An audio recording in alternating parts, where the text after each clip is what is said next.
Seorang emak-emak memaksakan diri untuk melewati jalan cor. Alhasil ia kebingungan untuk melepaskan motornya dari jalanan cor yang masih basah itu.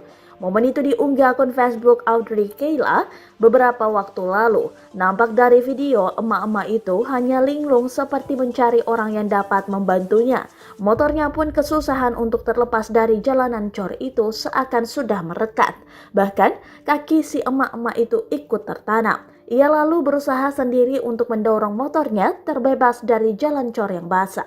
Tak disebutkan kapan dan di mana peristiwa itu terjadi. Warganet pun memberikan komentar yang beragam pada peristiwa tersebut.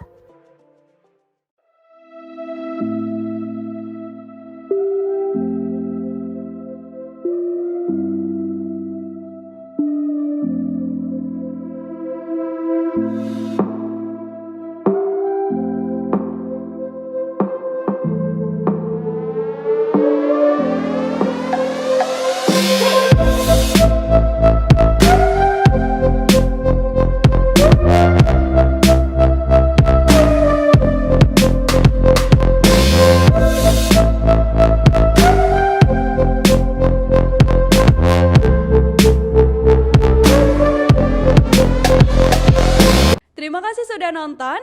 Jangan lupa like, subscribe, dan share ya.